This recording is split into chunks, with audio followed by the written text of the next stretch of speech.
Go. Very good afternoon to our lecturer, Ms. Maidura, our classmates. So we are representing Rumah Hope. I'm Shafika. My name is Anya. My name is Elliot. And we are presenting the corporate communication campaign for Rumah Hope. So to start off, Rumah Hope is basically a home for abused and neglected children. They are located at Paramount Garden in Petaling Jaya. So it was established in 1994, and it was actually part of the Good Hope Lutheran Church, which now actually sits next to the home itself. So the home was actually for 5 children. They weren't actually orphans, but the main idea of the home is to actually give the children the opportunity to have a better life.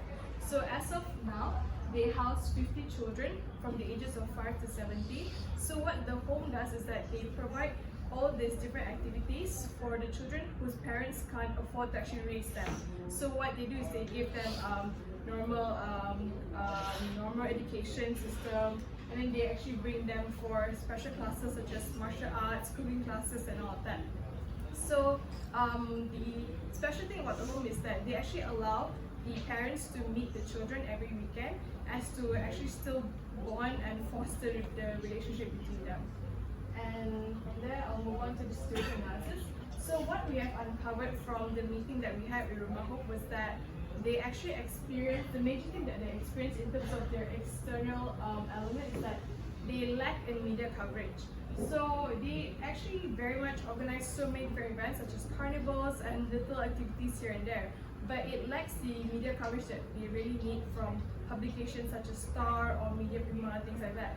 Because the only kind of coverage that they receive is actually from corporations such as Sunway, Taylors, and big corporations like Berjaya as well.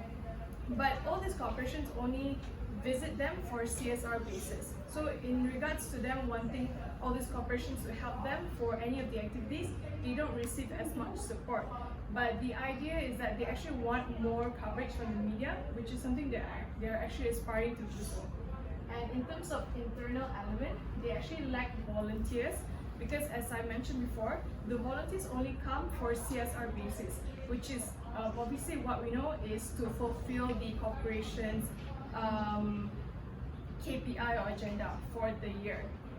So they only have volunteers for a certain period of time, but when they actually need volunteers to help them in terms of teaching the children or assisting in all the different activities, they actually do not have that. So yeah, that is also one of the elements that we have actually found. So the first is on the media coverage, and second is on the lack of volunteers. So from that, we have enlisted our campaign, and we have came up with the target audience that we actually want to target to.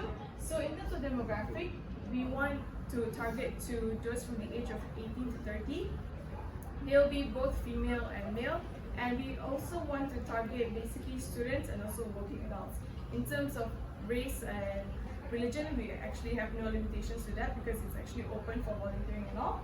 In terms of geographic segmentation, Rumah Hope is located at Paramount Garden in Petaling Jaya. So we want to specifically target those who are living in Selangor and also the Kuala Lumpur area. However, in regards to other areas, it's actually very welcome for others also to help out.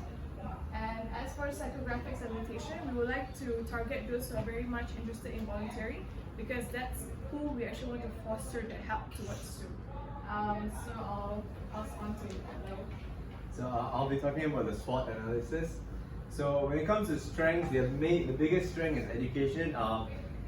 For instance, if the students do really well in SPM, Jeffrey Shah actually sponsors them to study in Sunway for free. Full scholarship, but it's just that they have to maintain a certain CGPA. But if they don't happen to maintain the CGPA, they have to start paying themselves. But as far as I know, most of the students who actually gotten the scholarship have maintained that CGPA and actually graduated and currently who are working. So they also have a good reputation, and that is also because mainly of their education purpose and how their main focus is on education and nothing else. When it comes to weakness, their biggest weakness is lack of media coverage. As Shafika mentioned, they are lacking of volunteers, and one of the reasons they lack volunteers is because of them not having very good media coverage. Because not many people know what kind of program they offer for volunteers and things like that. When it comes to opportunities, having media involved in their events is one of the biggest opportunities they can obtain. For instance, every year around October, they have this event called Rumah Hope Carnival, which is their biggest event where they have their kids participate doing like shows or having games for them and stuff. So if a media comes and cover that event, they will tend to get more media coverage. When it comes to threats, there isn't any threat for them because at the end of the day, they're just they're just an orphanage whereby they do not tend to compete with anyone else. They just focus on what they are supposed to, which is helping the kids in giving better education and better life to them. So when it comes to threat, there isn't much there. So pastor analysis. So in political wise, leveraging the government support towards the home. So for instance, as we all know, it's an NGO, so they don't have any proper connection with the government.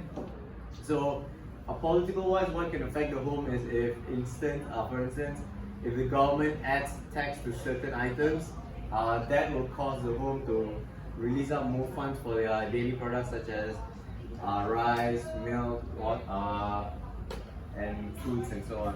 When it comes to economy, the growth will be determined on the whole through different periods such as inflation of tax and things like that, because if the economy is, for instance, the country's economy is going really bad, once again they have to put in more funds and they need more sponsors to come in to help them to sustain.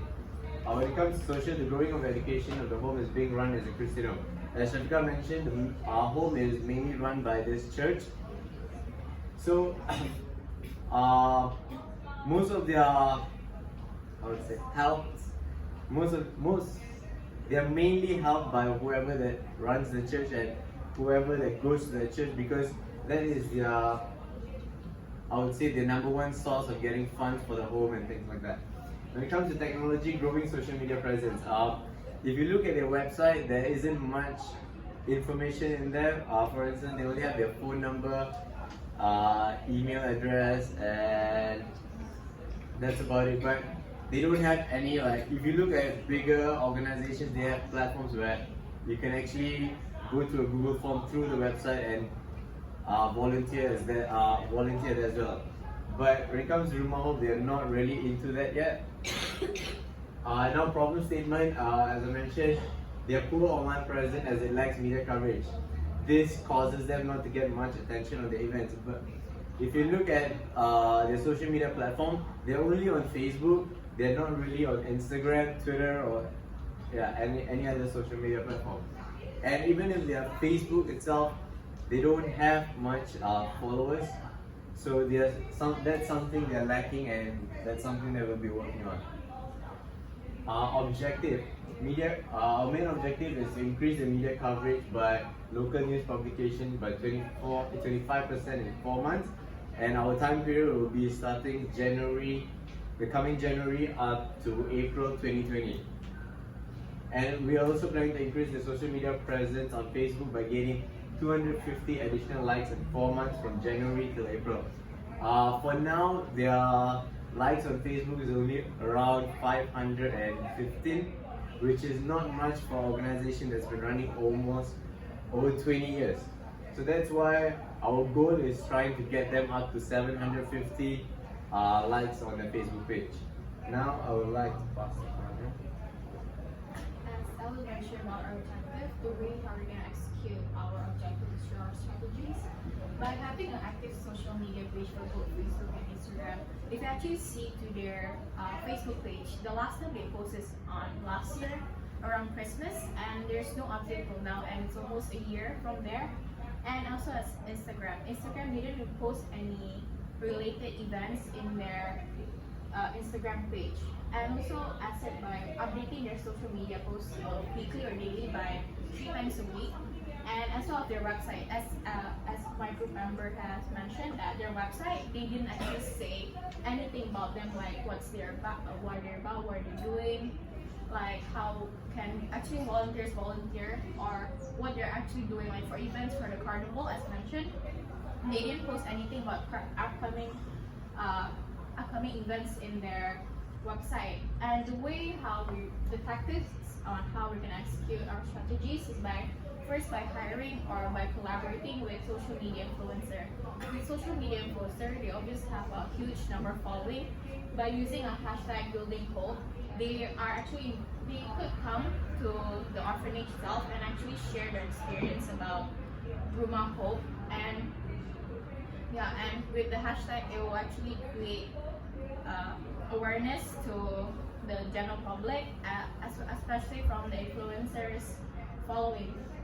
By not only that, by pre-scheduling the social media posts, if we're posting for January, we can start pre-scheduling by December, as we can make an organic post or just post about the home itself, where they can actually put up if they don't have, because we do pre-scheduling because sometimes you don't have time to do it last minute. So by pre-scheduling, we can just post it up on site in the social media page. And not only that, social media page including Facebook and Instagram, both of the posts will have the same information, but however the way we interact with the media will be different in terms of how the copyright. This is our budget on how we're gonna execute our objective. Is like social media posts for Instagram and Facebook is 750 monthly. Maybe they could like hire an intern, which they help to strategize social media posts. And by having AdSense for social media and Facebook, like with AdSense, we can help you to push, so there will be more engagement on Facebook, so there will be more likes from the media and engagement, and also sponsored posts from influencer. And not only that, in website, of course we need, as mentioned, the website doesn't have much information as they lack any sort of information about the organization itself. By updating the website, the public can know what actually is the home doing. And also, we need a website maintenance for monthly. And our overall budget is 8,400 for the whole 4 months. For 4 months. And this is actually our timeline on how we're gonna execute. It's a bit blurry, but okay. The first month is on how we're gonna approach the organization and all, and the last 4 months is how we actually execute our social media campaign. We can see like the month before, pre-scheduling a social media post will be done, and selecting social media influencer also will be done in pre-planning, and updating social media, Facebook, Instagram. Weekly, we're gonna post around 3 posts per week, like Monday, Wednesday, and Friday. On Monday, we're mostly gonna do push ads. From there, we can create engagement. On the second, on Wednesday, will be like about organic posts. And on Friday, we're planning to use social media post, sponsor posts by using the hashtag building hope. And as well as, we're also hoping during in between from our social media posts, we can have coverage from the media. Like we're gonna have like interview by publication, or our event is covered by publication in between all 4 months, and as well as weekly check on social media posts. From there, we can learn which post is engaging to the public and which kind of copyright actually reach the audience and all. And last week, it will be the week 21, is the week after the whole 4-month campaign. Is from there we can analyze and see which how we analyze how does the campaign work, does it work. And it's our evaluation. Our objective is first to increase by local news coverage by 25% in 4 months. But obviously, we expect to at least have 20% in the 4 months, because obviously there will be less. We will expect to have at least 20% from our expected 25% of 4 months campaign. And our second objective is to increase social media presence on Facebook by gaining 250 additional likes from January to April 2020. Because since they only currently have around 518 likes. We're expected, since we're actually using social media influencer and using push ads from in Facebook, we expect to have 800 likes within the 4-month period. And that's all for our presentation. And this is the pictures from the organization. Thank you.